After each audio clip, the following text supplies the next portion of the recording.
This time on episode 307 of Legends of S.H.I.E.L.D., we discuss Cloak and Dagger, Season 1, Episode 9, Backbreaker, and Season 1, Episode 10, Colony Collapse, and weekly Marvel news.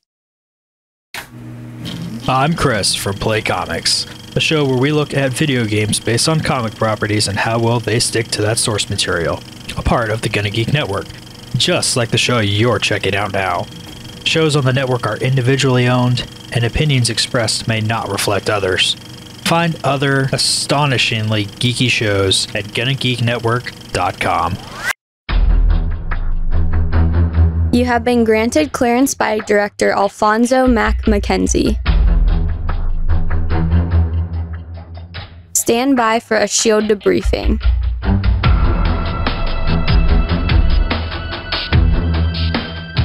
All information to be discussed here is classified and may only be discussed among agents granted clearance by the S.H.I.E.L.D. Director. Now it's time for your scheduled debriefing. I'm Director SP. And I'm Agent Michelle. Welcome to Legends of S.H.I.E.L.D., a Marvel Comic Universe fan show. This show is recorded on Sunday, November 10th, 2019, live from the Legends of S.H.I.E.L.D. studios and broadcast wide via www.geeks.live. Come in and join our live chat and talk with us as we record. Michelle, happy National Vanilla Cupcake Day. I like vanilla cupcakes because then you can play with the icing and such like that. And it's a nice base for things. Not only is there a National Vanilla Cupcake Day, there is a National Chocolate Cupcake Day, which I believe is October 18th. There is also a National Cupcake Day and an International Cupcake Day.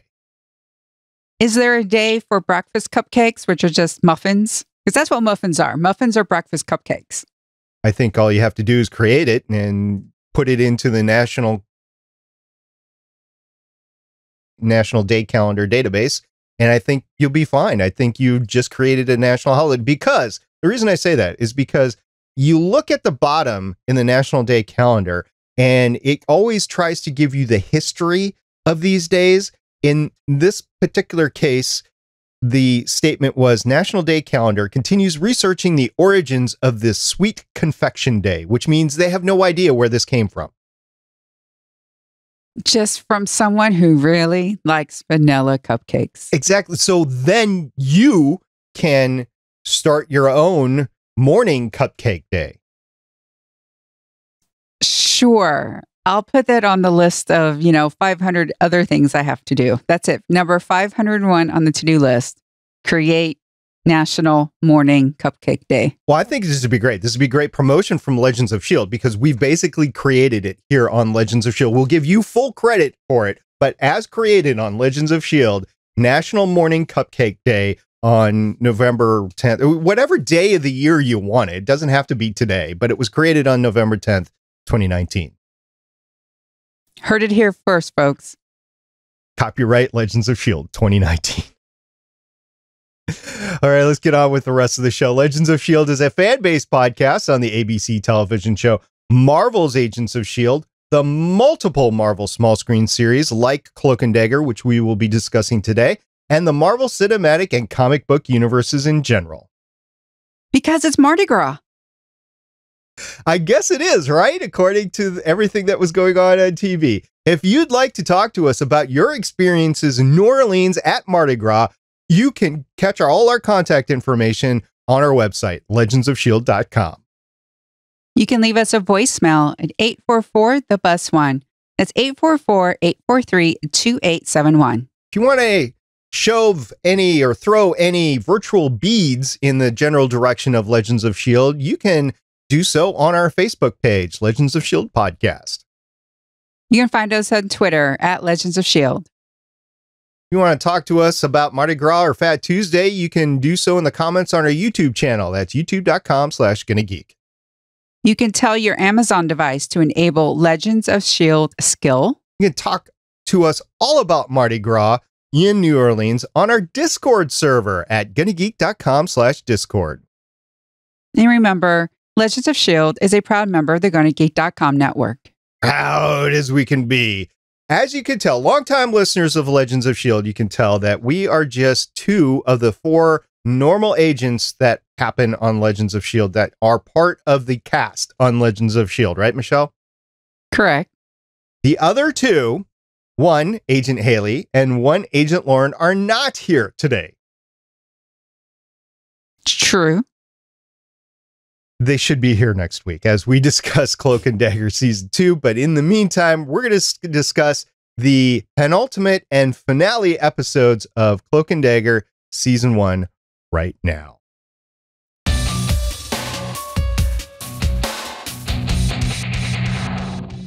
Cloak and Dagger aired the penultimate episode, Backbreaker, on July 26, 2018, and the finale episode of Season 1, Colony Collapse, on August 2nd, 2018. Now, we'll go over the creative team of Backbreakers, the first episode. It was directed by Jeff Woolnough, who has 73 directing credits starting in 1991. As I was looking over this list, my mouth was agape. I was in awe. 2 episodes of Dracula, the series. 1 episode of Stargate SG-1. Stargate Pioneer, Stargate SG-1. There might be a connection there. I don't know. 2 episodes of Earth, the Final Conflict. 3 episodes of Sliders. 6 episodes of The Outer Limits. 6 episodes of Dark Angel. 1 episode of Smallville.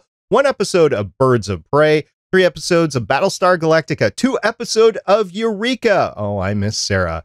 Talking about Sarah, 2 episodes of Terminator, the Sarah Connor Chronicles, 1 episode of The Vampire Diaries, 2 episodes of Perception, 2 episodes of Heroes Reborn, 10 episodes of Vikings. Oh, what a great action-packed series. 6 episodes of the best series on TV right now, The Expanse, and 1 episode of The Chilling Adventures of Sabrina, and 2 episodes of Cloak and Dagger. It was written by Nicole R. Levy, who has 7 episodes under the belt, 1 episodes of Ironside, 7 episodes of The Mysteries of Laura, 3 episodes of Shades of Blue, and 4 episodes of Cloak and Dagger, and 1 episode of Reef Break. So that's 7 writing credits dating back to 2013. It was also written by Peter Calloway, who has 7 writing credits starting in 2007, 4 episodes of Brothers and Sisters, which, if you remember that correctly, it did have the lead of Catco on that series, right, Michelle?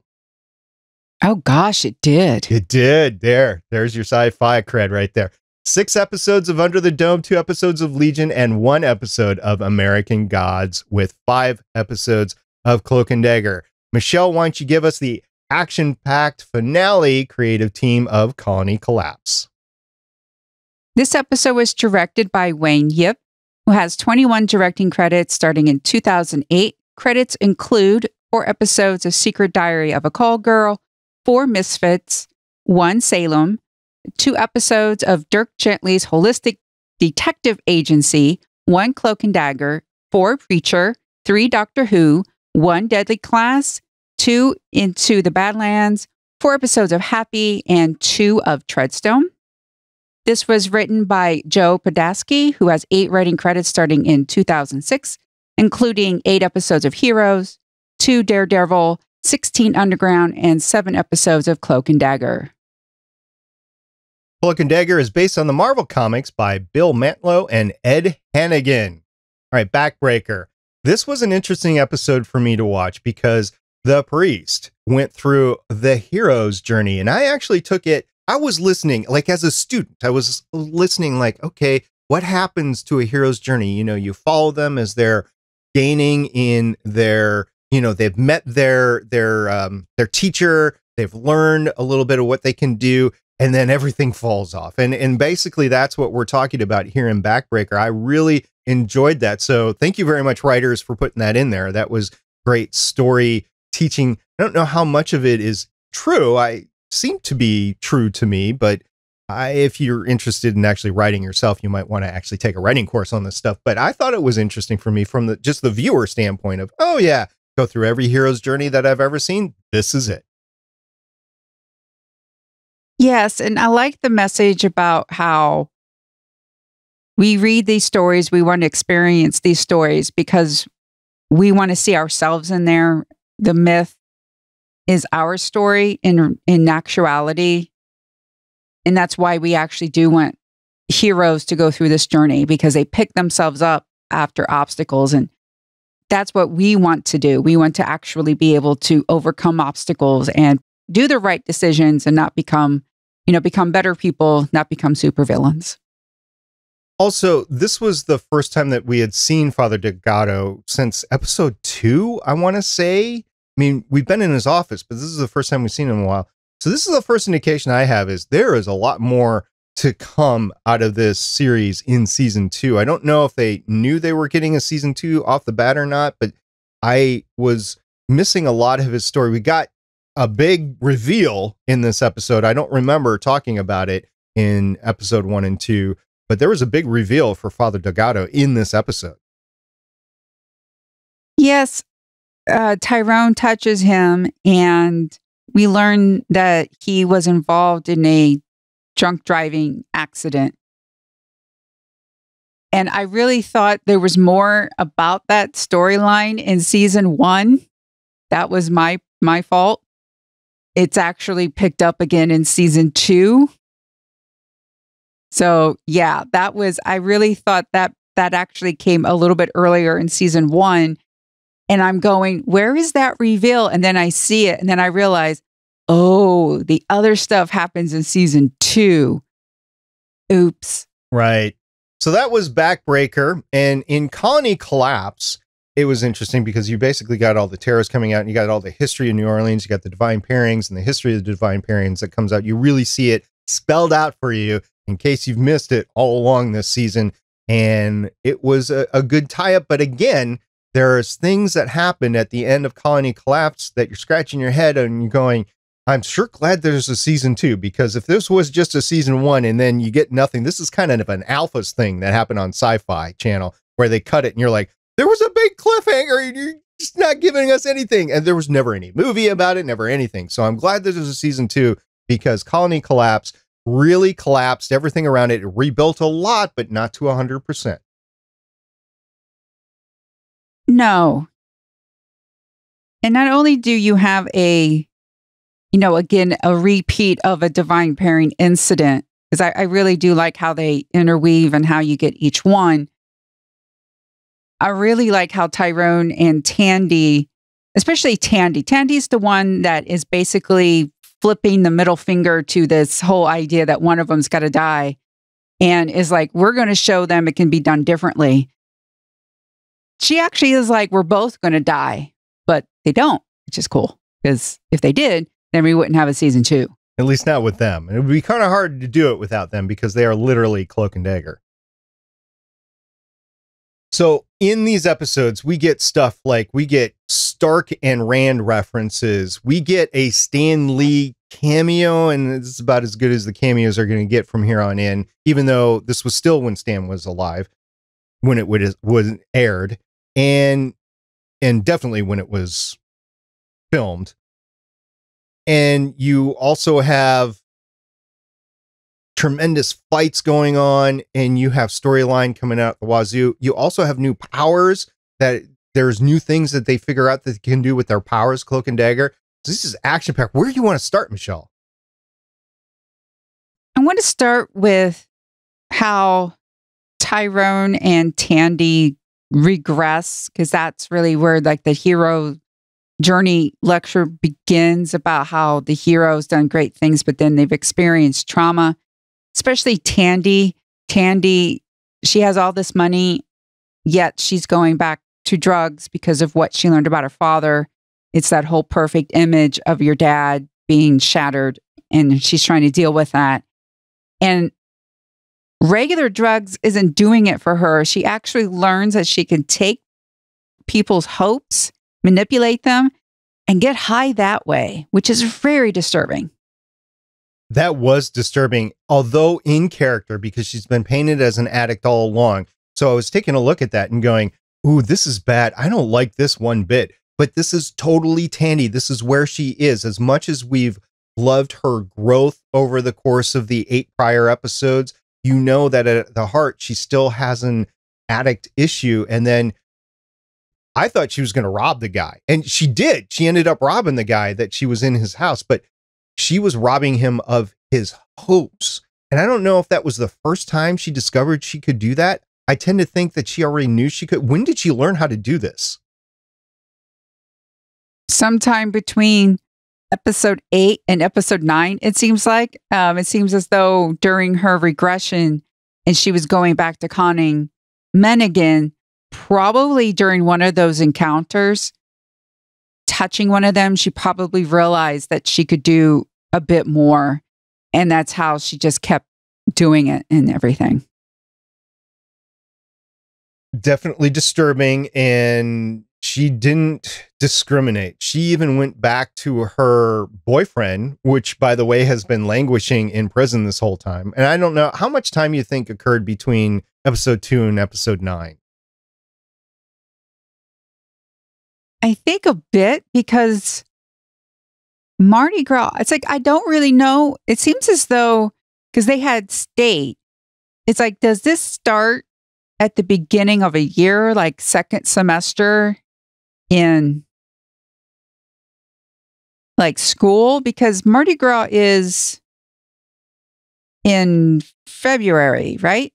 I could see the state basketball championship. Oh, okay. So you're right. Time-wise, it's tough because most states basketball championship, not all, but most states basketball championship would probably be in the March, April timeframe. Right. So having Mardi Gras in February, which usually it's in February, sometimes it's in March. I think we have a slight discrepancy there, but okay. So it's at least in the realm of a couple of weeks. So Liam, that's his name, right? The boyfriend's name. Liam, yes. Liam has been languishing in prison this entire time and has been, his only connection to Tandy has been through Detective O'Reilly, who is not really giving him everything, still telling him the truth, but not really giving him anything. So he finally gets out and it's like, what took you so long? I called you right away and I've been here this entire time. And she gives the story, well, I had to get the money together, which when you think about it is true, but I think given her history, she could have gotten the money a lot quicker. Yes, it's almost as though when she regressed, she remembered, oh yeah, I was actually conning these guys with a guy named Liam.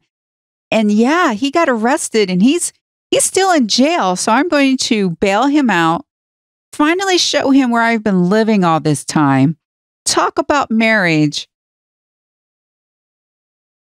do her hope thing, and then completely manipulate him and then get interrupted because Tyrone shows up and then ditches him again.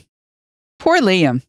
I know. I don't know if we're ever going to see him again or not. Please don't spoil me, but I would guess that he is gone just because he took the money and ran. There's no reason for him to come back. Plus, he has no hopes. He has no tie to Tandy whatsoever. So the only thing keeping him to the area would just be his imagination, lack of imagination, I guess, to get out, because I don't think he's at any family or anything in the area, at least not that we've seen. So if I was him, I'd leave, but I don't know if we'll see him again or not. Again, please don't spoil me in case you've seen farther like Michelle, but Michelle's not going to spoil me because Michelle's a good co-host. I've been doing my best.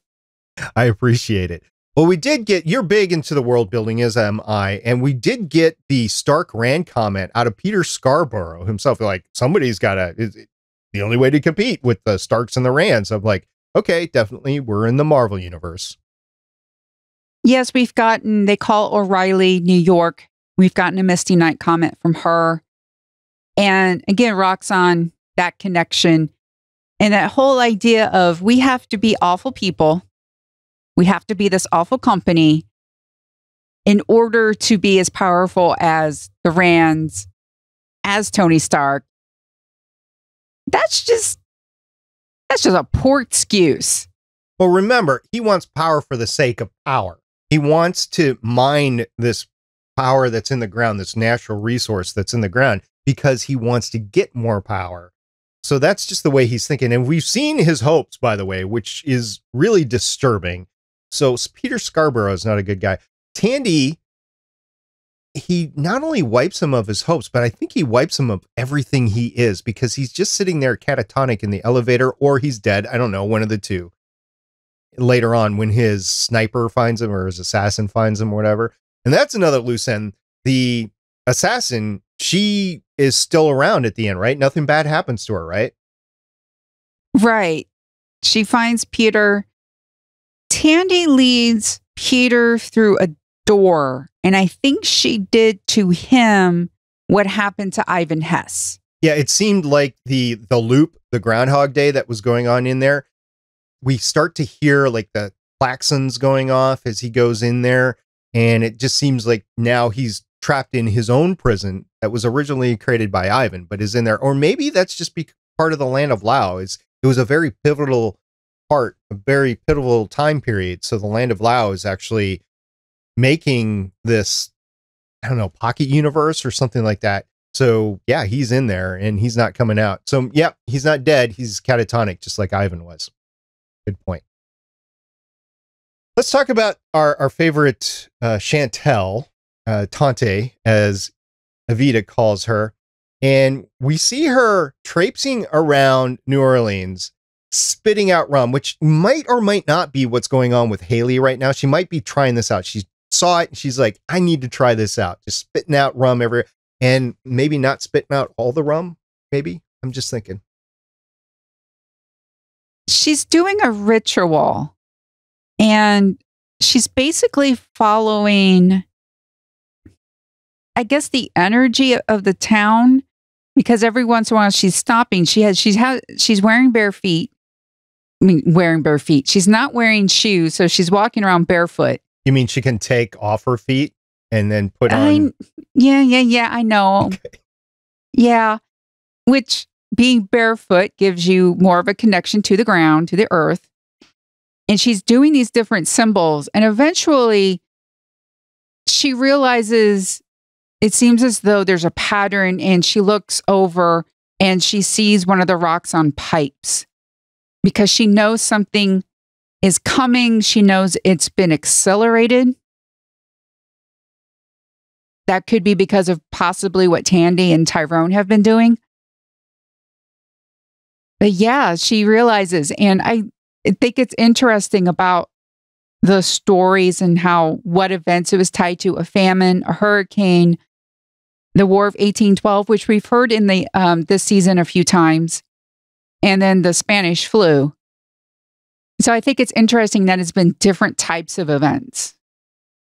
It was great storytelling, at least, because you got to see the divine pairing coming out and one dying in each case in completely different aspects. It was, and sometimes they didn't even know each other, like the soldier and the refugee, the woman that was the refugee. They didn't know each other. They just happened to be in the same area for, I don't know, a minute, maybe, as the soldier died, and she took the message forward to make sure that the war actually stopped. So that was interesting. Also, the symbol that she was putting down in the 4, right? So she's making the quadrant marking. I won't say cross because it's not really a cross, but she was marking a square into 4 smaller squares and then putting a mark in each of the squares as she was going around with chalk on the ground, as she was going around everywhere.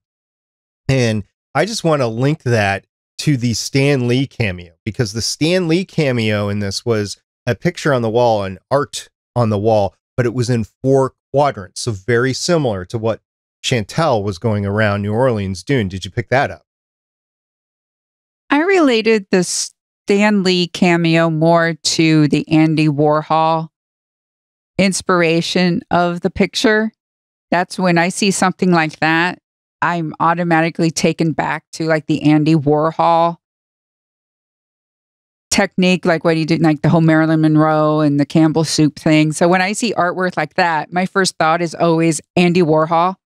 So I did not make that any sort of connection. But one could make that connection of the 4 different quadrants.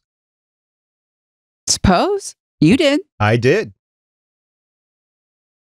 And we talked a little bit about Tandy really having new powers of taking away people's hopes. Turns out Tyrone has developed his own similar power, although he does not actively use it as much as Tandy did. With Tyrone, his development really has to do with instinct. He's been living with fear and guilt all this time. He doesn't know what he is without it. That's part of his regression because he's fighting again. And that whole, the priest said the war is over, but for some reason the battle is raging on. And Tyrone needs something to ground him. His cloak gets destroyed, and Tandy finally returns the hoodie to him. I think it's interesting. She said that's the first thing she stole. So with Tyrone, it's always been more of a instinctual, unintentional development, because he talks about like trying to control it and how to activate it. It's like he hasn't worked on manipulating it as much as Tandy has, because, well, that's Tandy's character. She likes to lie and manipulate. That's who she started out. You know, I was looking at the original sweatshirt, right? And it's big on Tyrone now. It was big when he was a kid, and I do remember that. They tried to merge that continuity pretty well, but I think if it was on little Tyrone, as big as it is on big Tyrone, that he would have basically been walking around in a tent, and that wasn't the case. I mean, it was big on little Tyrone, but it wasn't as big as it was, so a little bit of continuity issue there, but you get the point that Tandy gave it to him, and Tyrone still has the slipper.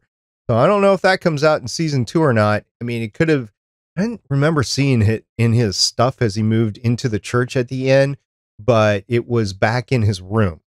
So he didn't give it up. And I don't think it really matters at this point, but it might. I don't know. Yeah, so he is very shocked at the end with Connors. He warns Connors, "Are you afraid? I can make you afraid." And Connors is like, "Yes."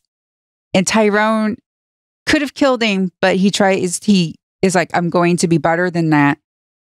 And he turns to walk away, but Connors, being Connors, turns to shoot him.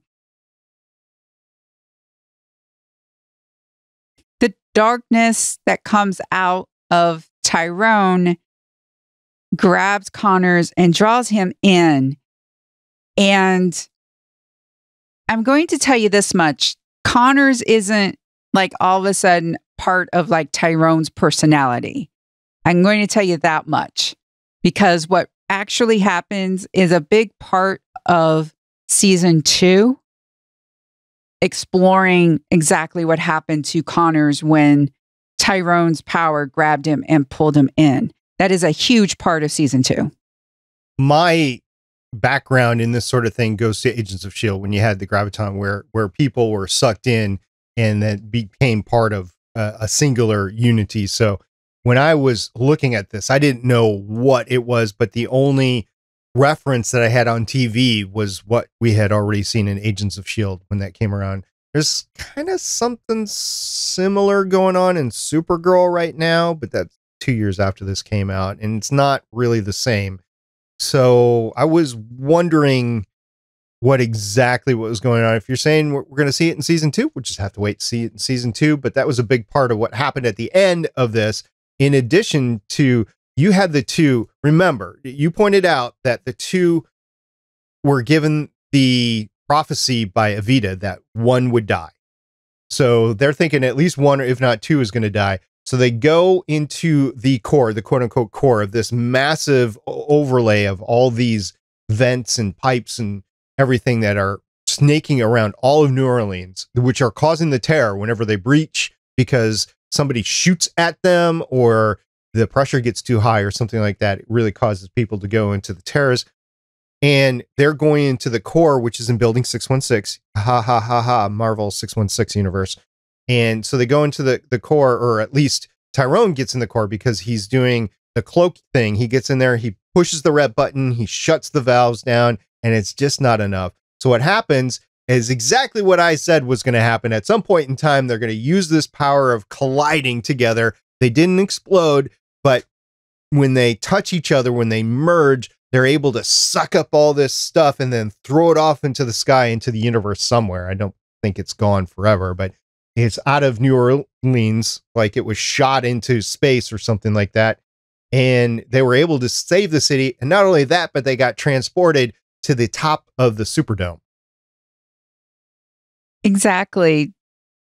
Evita thinks it's going to be Tyrone because during the history of the Divine Pairings, the one that has a mark on the left arm is the one that ends up dying. So Tyrone ends up having a mark on his left arm, and Evita sees it.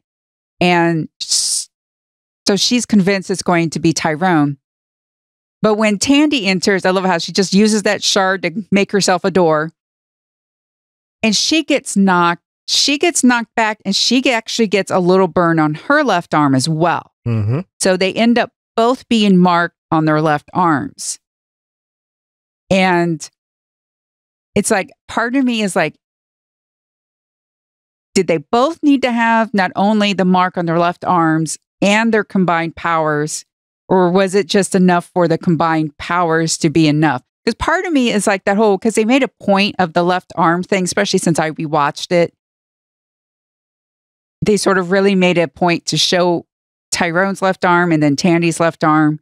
I almost wonder if it's like a combination of the two that allowed it to happen. However, it happened. They were able to survive and live to another day. And Connors is gone. And oh, by the way, O'Reilly, she gets caught up in all this too.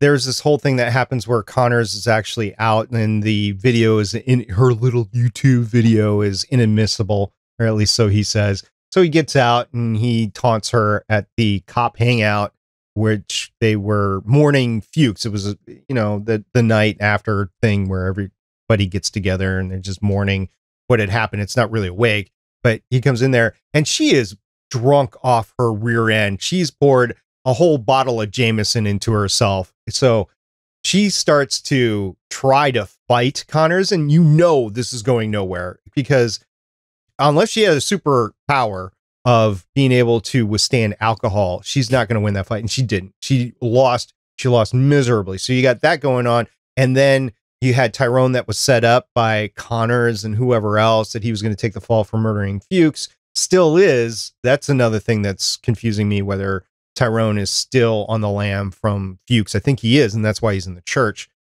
And so the two of them are going to be taken out and basically killed. Nobody's going to worry about him after that because of the trouble that they're both in, because she could also be linked to it as well. And they get out of it because of the terrors, basically. I mean, they were starting to get some help from a cop, but they basically got out because of the terrors. And then she goes out and helps them with rubber bullets or non-lethal bullets or something like that coming out of a rifle. So she clears a path for Cloak and Dagger as they're running down the street in the middle of all the terrors.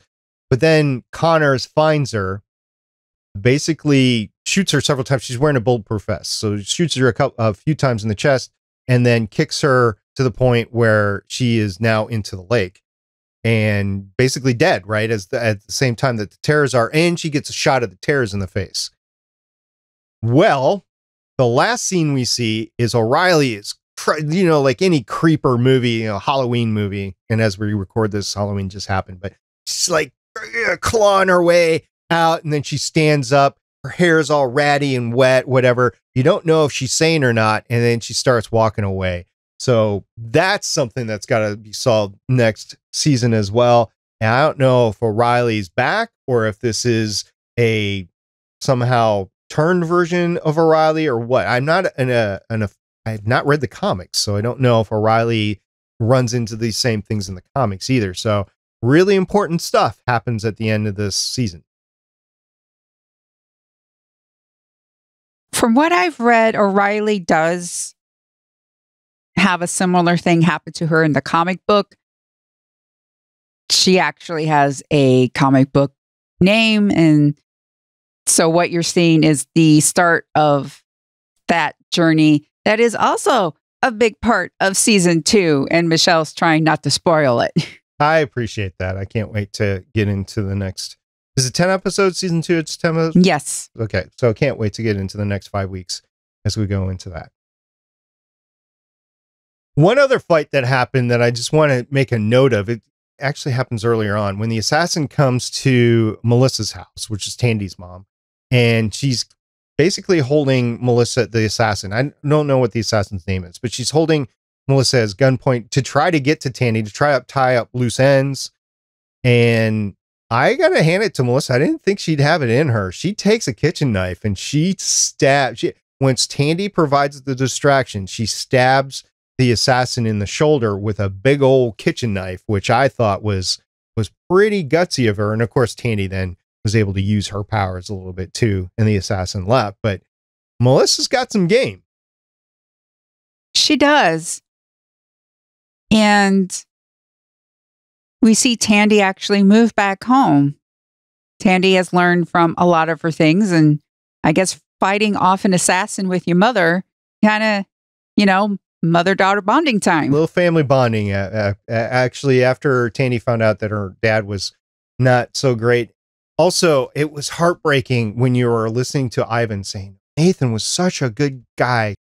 And Tandy was like, you have no idea. And she just gets up from the table and leaves from the brunch because she just can't handle it. What Ivan was saying about her father. And Mina didn't know what was going on either. This was heartbreaking. So this is at the bottom of the regression that Tandy is going through. And she holds Mina's hand basically and takes a little bit of her hope away. And so then Mina kills a bee. And we went through that whole thing with B. Arthur before and everything. So it was tough to watch that scene. It was. It's sort of like the moment where you don't like the hero, because in some stories you actually do have that moment of, are you going to lose complete faith in the hero? They're beyond redemption. And it's something about how she does fight her way back to caring and to actually wanting to do what's right. The other thing I want to point out on Tyrone's side of the things is his mom was like, I can't believe you did this and this is why, and all that comes to true later, but it was the dad. The time he had with the dad at the Red Hawks place, when the police are coming to get him, actually, and dad said, look, don't call, just go. Don't send us a postcard. Don't try to contact us at all. Just go and never return. And this is the only way that you're going to survive this.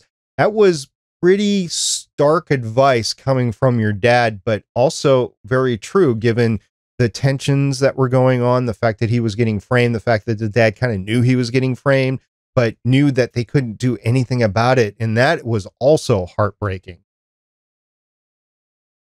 Yeah, the moment with the mom. Because it's been really difficult, because it's like, Tyrone is like, I know this truth. How come you never believed me? And the mom is just, I couldn't believe you, because if I did, then you're going to want to do something about it. And I could have lost you as well. And basically, it turns out that she lost him or loses him basically because of that. But she also knows that he's still around because he's able to get into his room and she knows he's been there.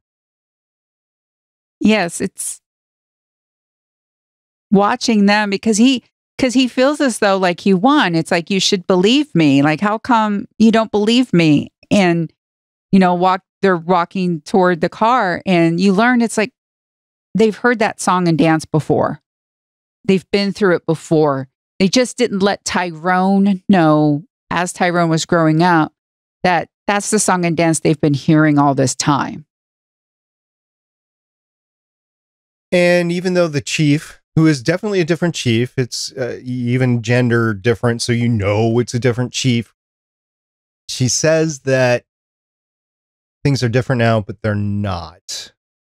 They're so not. She was so consumed with the Mardi Gras, which I can't imagine being the chief of police in New Orleans. I didn't even think about this. You have a very hedonistic sort of celebration going on, and to be the chief of police in the middle of that, that's got to be tough to keep law and order going on in the middle of all that. I didn't even think about that in New Orleans. I'm sure everything works out fine for New Orleans, but she was busy with that and wasn't paying attention to what was going on with this investigation into Fuchs and Connors and stuff. So she probably let some things slide underneath her, which is in contrary to what she was telling the Johnsons in her office earlier in the episode. Really polarizing things that are happening. Yeah. One of the things I want to remind you when we're going into season 2, Connors mentions his uncle. So remember that his uncle is the one that helped him cover everything up, because that does come up in season 2. So if you hear about the whole uncle thing, I just want to remind you that this was mentioned in season 1. I do remember that. And I kind of thought that it was going to be somebody big in Roxxon, which still might be, but I thought it was going to be like Peter Scarborough. He's kind of person catatonic right now and unable to respond. So I don't know. We'll see what happens in season 2. Not going to make any predictions there because, well, I haven't seen season 2 yet. I haven't seen the casting for season 2. We didn't do a lead up to season 2, that sort of thing, but it did happen just a few months ago. So at least we'll be in the same year as we're discussing it.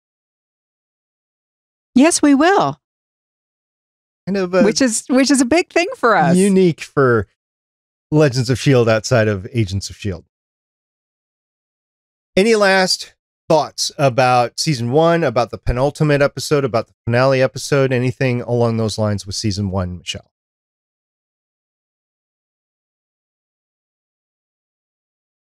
I thought it was interesting because all this time I'm wondering how they're going to resolve the big issue with Roxxon and still live. And I really liked that how the energy, if you go into that core room, that energy is actually like this white silver plus this black, and it's almost, and it makes sense because it goes back to how Tyrone and Tandy got their abilities through that first rig explosion with that same energy. So that same energy, went out, got those two, and it just really, I thought it was really sort of like a nice way of bringing it full circle, about bringing them back to the same substance that created them and them being able to redirect it to outer space. And then on the tail of what we've seen so far in season 1 and 2 of Runaways, I can see this combining together, different phenomenology. You got aliens on one hand, and then whatever this is, alien substance or not. It just seems to fit together. They did a great job of these two series basically being their same universe. And I can see how there's a crossover in season 3 of Runaways, even though we know that Cloak and Dagger is canceled and there will not be a season 3 of Cloak and Dagger, at least not in the way that it is right now. Who knows what Disney Plus is going to bring in the future, but this is what we got. And I enjoyed it. I thought we talked a bit about it last week. Haley mentioned that the action really picked up with episode 7 and 8, definitely continued here in 9 and 10. I won't say it was a regression, no pun intended, in 9, but you did have to have a little setup until you got to the end, which we talked about last episode, or at least I talked about last episode, that I expected to happen. So I thought episodes 7 through 10, which were in separate weeks, 4 separate weeks. So it wasn't like this was all dropped at once. I think they did a great job of, once you were in there, then you were kind of hooked, especially at the end of each episode. You're like, I want to see the next one. I want to see the next one. In this particular case, at the end of the finale, I want to see the beginning of season 2, which would have been a whole year of speculation on this podcast, but we're just going to get a week, and I'm not going to speculate at all because we're just going to talk about it next week. And that's the bonus of watching this a little bit delayed. And unfortunately, it was also one of the things that Marvel was like, now we're going to cancel this because not everybody's watching it. I'm like, oh, but it was so good. We'll talk about that another time.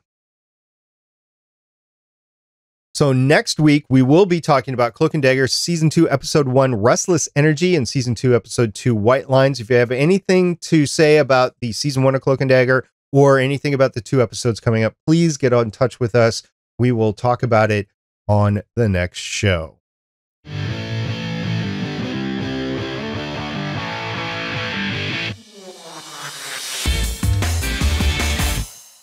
Well, it seems we have a story about Disney and Hulu.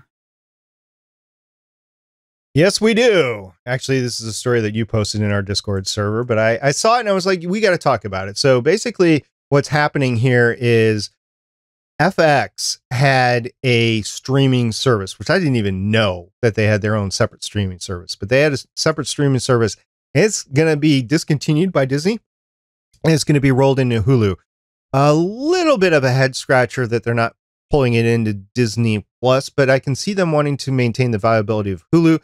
And when you talk about the two underneath the same company, why have FX separate from Hulu? Let's just combine everything in Hulu, make it easier for people to subscribe to one thing or another. You got Disney Plus and Hulu, and just go forward from there. Also, this does affect the fact that if you have any FX series that you would want to watch it on Hulu now, for instance, Legion will be covering season 3. So whenever this pops over, you're going to have to see Legion season 3 over on Hulu rather than FX. It makes sense. I think Disney is going to use Hulu first off for the more adult. I think Disney Plus is going to be what? PG-13? Because I know they have The Mandalorian, but it's still Star Wars, and Star Wars is still PG-13. So something like Legion, I don't think would work on Disney Plus. I think that's how they're going to use Hulu. We had been speculating on that, how they're going to get that more rated R sort of material. And quite frankly, I'm wondering about Mandalorian, because Mandalorian seems a little bit higher than PG-13, but I don't know. We'll see when we actually see it. I think it's going to be one of those things where it's going to be right at like the top of PG-13. It's like everything you can get away with right at that line. I think that's what The Mandalorian's going to be like. Well, in any event, it's one less streaming service out there, and Disney is slowly moving ahead to consolidating other stuff. Because let's face it, Fox had a mess of stuff out there, and they didn't really have the same sort of unified game plan that other people had. Let's take, well, heck, even Time Warner, they have CBS, right? That's underneath their... Yes. So you have CBS All Access and you still have HBO Max. At some point in time, I predict that the two are going to come together in a similar sort of thing. Yes. Eventually people are just going to be, this is too many. I can't remember what it's called, but there's a phenomenon about how people become more indecisive when there's more choices. It has to do with like people, I think, compare it to like cereals in a grocery store, about how there's so many cereals. People just sort of like get overwhelmed with all the choice, and most of the time they just stick with the one thing, or they just don't make a decision at all. With streaming services, it's really becoming, oh, there's that one, and there's that one, and there's that one. Eventually, I think people will just be like, I've had enough. I don't want to remember the name of another streaming service. That's it. As far as cereal, my favorite is the diabetes pre-onset super sugar crisp. Which, since I'm lactose intolerant and really trying to limit sugar intake, I haven't had in probably a decade. That's my favorite cereal. It is hands down. I did have it when I was off of it for a while, and I had it. I bought it for the kids at one point in time when they were younger, and I had it. I'm like, oh my gosh, it was just too much sugar in my mouth. It was like, oh my. But yeah, as a kid, that was my favorite. Just so indecisive, not indecisive for me. It's pretty easy in the cereal aisle. I got it. But I understand what you're saying. If it's not like a staple, something that you know for a while, it's like, which one do I choose? I don't understand. And yes, streaming services, same way. I get it. And matter of fact, I'm talking about cutting the cord here now and like seriously investigating the options of cutting the cord. And it's a little bit daunting. So we'll see what comes out in the next few months. Well, thank you very much for posting that in our Discord server. That was an interesting note. And I think everybody agreed that they're not surprised, but we'll see what happens in the future.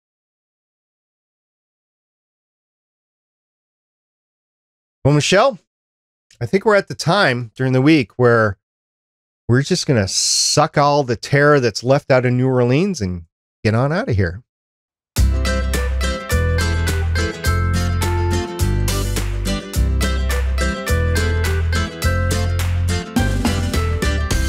I thank everybody that continues to download the show, continues to watch us on YouTube, continues to talk to us back and forth, either on our Twitter account, our Discord server, any of the ways that you can contact us. We really appreciate it. And I want to send a special shout out to everybody that joined us live as we record, including American Liberty. Thank you very much for checking out the show. Yes, we appreciate all of you. Thank you for listening to us. Even when we talk about things that are over a year old, we really do appreciate it. And, you know, all the interaction, Twitter, Discord, we love it. We love it. We love Marvel, and we'll continue talking about Marvel until we can no longer talk about Marvel. We'll see when that is. Until next time, I'm Director SP. And I'm Agent Michelle. See you guys next week. Bye. Bye.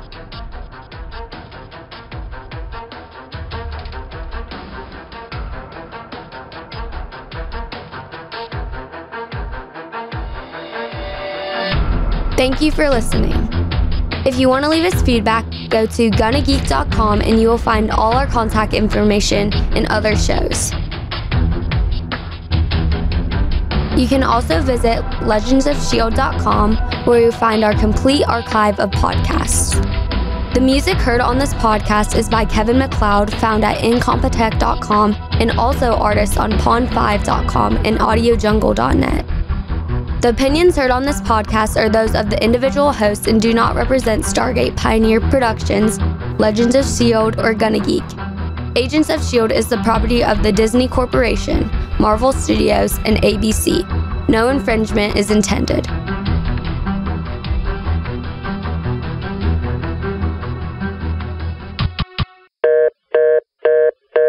Legends of S.H.I.E.L.D is copyright 2013 through 2019.